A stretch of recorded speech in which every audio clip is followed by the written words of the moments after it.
Hello, ഇന്നൊരു തട്ടിക്കൂട്ട് snacks റെസിപ്പിയാണ്. എന്താണ് പറയട്ടെ, എനിക്ക് ഈ ഫുഡ് വേസ്റ്റ് ചെയ്യുന്നതുകൊണ്ട് താല്പര്യമേ ഇല്ല.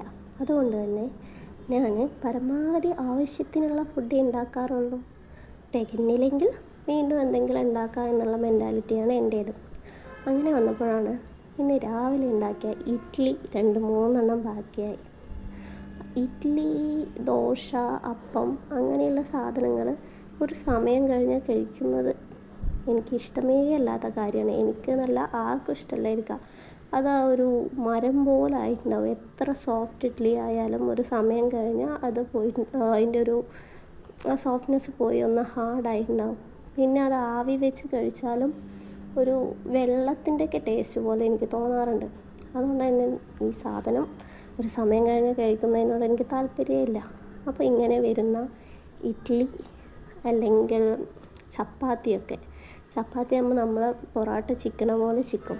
ഇഡ്ഡലി ആകുമ്പോൾ ഞാൻ എന്താ ചെയ്യുകയെന്ന് പറഞ്ഞാൽ, ആ ഇഡ്ഡലീനെ നമ്മുടെ ചോപ്പറിലിട്ടിട്ട് ഇഡ്ഡലി, കടലമാവ്, മുളക് പൊടി, ഒരു മുളക്, ഇഞ്ചി, കറിവേപ്പില, മല്ലിയില, പിന്നെ കുറച്ച് അരിമാവ് ഉണ്ടെങ്കിൽ സോഡാപ്പൊടിയോ അല്ലെങ്കിൽ നമ്മുടെ ആട്ടി വെച്ച മാവോ എന്ത് വേണമെങ്കിലും യൂസ് ചെയ്യാം. അതൊക്കെ ഈ സവാളയെല്ലാം ഇട്ടിട്ട് നന്നായി നമ്മളുടെ പക്കാവട ഉണ്ടല്ലോ, വെങ്കായ പക്കാവട, അതിന് പറ്റുന്ന രീതിയിൽ അടിച്ചെടുക്കുക. എന്നിട്ട് ചുട്ടെടുക്കുക. നന്നായിട്ടുണ്ടാവും. അത് ഇഡ്ഡലിയാണെന്ന് നമുക്ക് അറിയത്തുമില്ല. അത്യാവശ്യം നല്ല ടേസ്റ്റും ഉണ്ടാവും. നമുക്ക് കഴിക്കുകയും ചെയ്യാം. ഭക്ഷണമാണെങ്കിലോ വേസ്റ്റ് ആവത്തുമില്ല.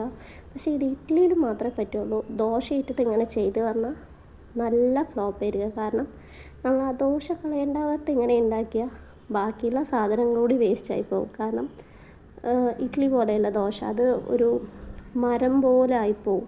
അപ്പോൾ നമുക്ക് അതിലിത് പറ്റില്ല. പക്ഷേ ഞാൻ ഇഡ്ഡലിയൊക്കെ ബാക്കിയായി പറഞ്ഞാൽ സ്ഥിരമായിട്ട് ചെയ്യുന്ന പരിപാടിയാണ്. അടിപൊളിയായിട്ടുണ്ടാവും. നമ്മളെ ഫുഡ് വേസ്റ്റ് ആക്കാൻ പറ്റില്ലല്ലോ.